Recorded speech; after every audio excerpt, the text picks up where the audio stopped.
हिंदी का व्यावहारिक चेहरा तो देख सकते हैं कि प्रयोजन हिंदी विशिष्ट उद्देश्यों के लिए प्रयोग की जाती है, जैसे प्रशासन, व्यवसाय, शिक्षा, मीडिया। इसमें सरलता, मतलब अपनी भाषा को कितने सरल शब्दों में हम लोगों तक पहुंचा सकते हैं, इसीलिए उसका प्रयोग किया जाता है। आप लोग हंस क्यों रहे हैं? और प्रयोजन मूलक हिंदी कहने से ऐसे नॉर्मल हिंदी हम बोलते हैं तो लगता है कि हाँ हिंदी ही तो बोल रहा है, पर प्रयोजन मूलक हिंदी बोलने से ही हमको भी यही लगता है कि एक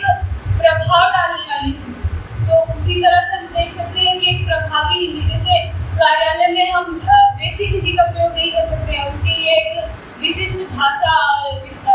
समझदारी की जरूरत होती है, जो प्रयोजन मूलक हिंदी के अंतर्गत आती है। उदाहरण है सरकारी पत्र, विज्ञापन, स्लोगन, समाचार। जैसे स्लोगन होता है तो वैसे आमतौर की भाषा में स्लोगन बना सकते हैं, पर वो स्लोगन लोगों के दिमाग में बहुत दिनों तक ठहर जाए, उसके लिए कोई सटीक शब्द ढूंढने की जरूरत होती है, तो वो काम प्रयोजन मूलक हिंदी करती है। इसके बाद क्यों मायने रखती है प्रयोजन मूलक हिंदी? तो आप देख सकते हैं सांस्कृतिक पहचान भारत की आत्मा को जोड़ती है। डिजिटल युग में सरकारी वेबसाइट, हेडलाइन आदि में स्पष्ट और समझने योग्य भाषा की आवश्यकता है। सांस्कृतिक पहचान मतलब भारत की आत्मा को जोड़ती है, कैसे जोड़ती है? प्रयोजन मूलक हिंदी, अभी हिंदी की बात करें हम लोग तो सिर्फ भारत में ही नहीं बोली जाती, विदेशों में भी बोली जाती है।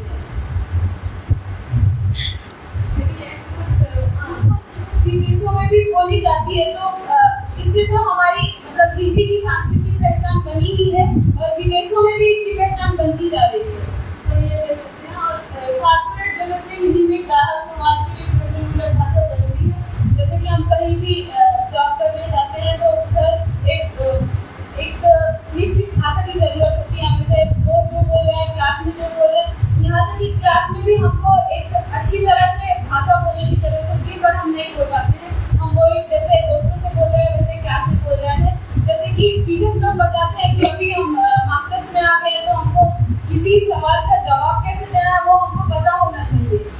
थोड़ा ऑफिशियल लगना चाहिए वो, लेकिन हम लोग ऐसे आम बोलचाल की भाषा में ही बोल देते हैं। बोलने के बाद हमको लगता है कि अरे ऐसा नहीं, ऐसा बोलना चाहिए था। तो वो सब प्रैक्टिस से ही आता है और प्रयोजन मूलक हिंदी इसमें और लोकतांत्रिक संचार के लिए आमतौर पर लिखने में यह भाषा बहुत मदद करती है। प्रयोजन मूलक हिंदी के विविध जैसे प्रशासन में है नीतियां पर कानूनी दस्तावेज, वाणिज्य के क्षेत्र में स्लोगन, मार्केटिंग, ई कॉमर्स, पत्र लेखन, कार्यालयीन पत्र, अधिसूचना, रिपोर्ट लेखन, जांच रिपोर्ट, वार्षिक रिपोर्ट, प्रेस विज्ञप्ति में सरकार या संस्थानों की घोषणा, प्रस्तुति, मीटिंग्स में इस्तेमाल। जैसे प्रयोजन मूलक हिंदी का मीटिंग्स में बहुत इस्तेमाल होता है और वो क्या बोलते हैं, जैसे विज्ञापन में इसका बहुत ज़्यादा इस्तेमाल होता है। जैसे कि वो अमेजॉन हो गया, मिंत्रा हो गया, इतनी सारी वो है ऐप्स है जिसपे प्रयोजन मूलक हिंदी का प्रयोग होता है। और इसको ऐसे माना जाता है कि जैसे कहीं भी हम देख सकते हैं किसी भी चीज़ का एडवर्टाइजमेंट होता है तो वो लड़कियों के द्वारा किया जाता है उसको आकर्षक बनाने के लिए। तो उसी तरह देख सकते हैं कि अपने चीज़ को आकर्षक बनाने के लिए हमको प्रयोजन मूलक हिंदी की जरूरत होती है। तो इस तरह से प्रयोजन मूलक हिंदी का प्रयोग करते हैं। और अभी जैसे वो ब्लिंकिट हो गया, स्विगी, जोमेटो हो गया, तो इसमें हम ना चाहते हुए भी पैसे खर्च कर देते हैं। वही है कि प्रयोजन मूलक हिंदी कैसे आपको आकर्षित करती है। तो वो ऐप्स भी यही करते हैं, हमको जैसे रात के 1 बजे हम कुछ भी कर रहे हैं, फोन चला रहे हैं तो लिख के आ जाता है कि ice cream is waiting for you, तो हमको जानबूझ के करना ही पड़ता है। मीडिया और साहित्य, समाचार, ब्लॉग, कविता इत्यादि। जैसे प्रयोजन मूलक हिंदी का प्रयोग सिर्फ कोई एडवर्टाइजमेंट और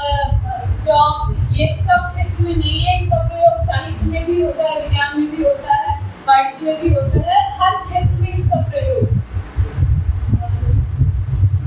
राजभाषा, लेखन, सरकारी वेबसाइट,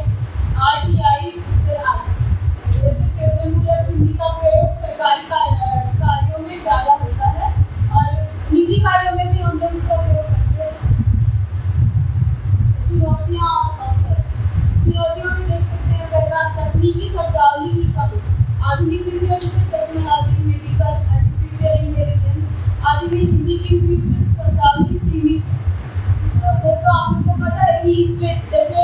चंदन का वो था सेमिनार फुटबॉल में हिंदी का प्रयोग तो जैसे सर ने बताया उसमें उसके शब्द सीमित है कुछ ही शब्द है जिसको हम हिंदी में उसका यूज कर सकते हैं जैसे फुटबॉल का हिंदी में कुछ अर्थ नहीं मिलता मतलब हाँ कुछ उसका हिंदी में अर्थ नहीं मिलता हमको फुटबॉल ही कहते हैं तो इसकी खोज बहुत कम हो पाई है इसीलिए इसको सीमित हो गया है और अंग्रेजी प्रभाव ऑफिस और कॉर्पोरेट जगत में अंग्रेजी का बोलबाला है हिंदी को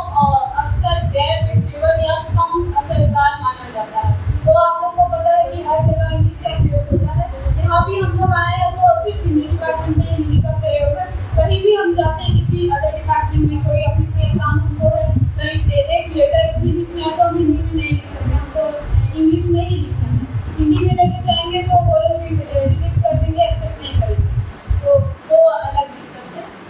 और ऑप्शन की बात करें तो राजभाषा के रूप में विस्तार केंद्र सरकार और कई विभागों में हिंदी की मांग बढ़ सकती है जैसे केंद्र सरकार हो या राज्य सरकार हो दोनों में हिंदी का प्रयोग हो रहा है डिजिटल और सोशल मीडिया का प्रसार यूट्यूब ब्लॉग